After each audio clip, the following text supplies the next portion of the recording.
প্রিয় বন্ধুরা, আসসালামু আলাইকুম। সবাই কেমন আছেন? আশা করছি ভালো আছেন। আজকে আমি এই ভিডিওতে এমন একটি বিষয়বস্তু নিয়ে এসেছি যেটাতে আমি আসলে খুব বেশি স্বাচ্ছন্দ্য বোধ করি না। আসলে এই বিষয়টা নিয়ে গভীর পর্যালোচনা করার মতো জ্ঞানও আমার যথেষ্ট নেই। তবুও সামান্য কিছু দু একটি কথা আপনাদের সঙ্গে শেয়ার করব। আমার বেশ কিছুদিন যাবৎ মনের মধ্যে বিষয়টা খুব নাড়া দিচ্ছে। বিষয়টা হচ্ছে, দেশে বর্তমান যে রাজনৈতিক পরিস্থিতি বিরাজমান, তাতে অনেকটাই শঙ্কার কারণ আছে বলে মনে হয়। তো আমরা অবশ্যই বর্তমানে দেশে রাজনৈতিকভাবে খুব একটা স্থিতিশীলতার মাঝে বিরাজ করছি না, যে কারণে মনে কিছু প্রশ্নের উদয় হয়েছে, সেগুলো আপনাদের সঙ্গে শেয়ার করতে চাই। আশা করছি আমার ভুল ত্রুটিগুলো আপনারা ক্ষমাসুন্দর দৃষ্টিতে দেখবেন।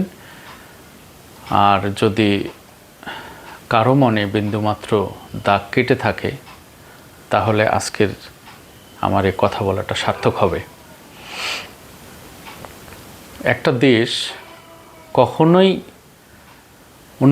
উন্নতির শিখরে পৌঁছতে পারে না যদি না সে দেশের গণতান্ত্রিক ধারা অব্যাহত থাকে এবং রাজনৈতিক ঐক্য প্রতিষ্ঠা না হয়।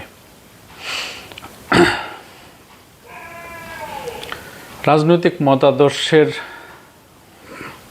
ভিন্নতা থাকতেই পারে, এটা থাকতেই হবে। রাজনৈতিক মতাদর্শের ভিন্নতা একটা দেশের গণতন্ত্রের অলংকার। তো সেই রাজনৈতিক মতাদর্শের ভিন্নতাকে আমাদের শ্রদ্ধা করতে জানতে হবে। এটা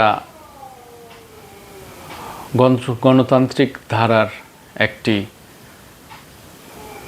সৌন্দর্য।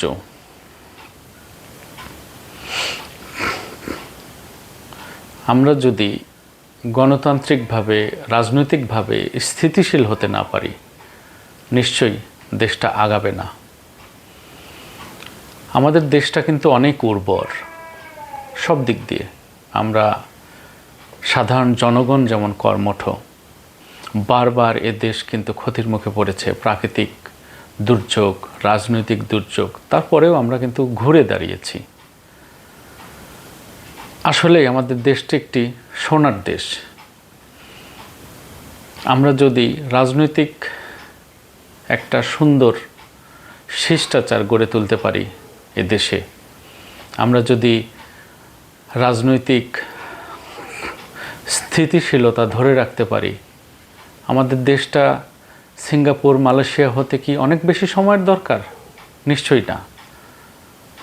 আসুন না আমরা আমাদের ভবিষ্যতের জন্য, ভবিষ্যৎ প্রজন্মের জন্য একটা ভালো দেশ রেখে যাই, একটা নিরাপদ দেশ রেখে যাই, একটা উন্নত দেশ রেখে যাই।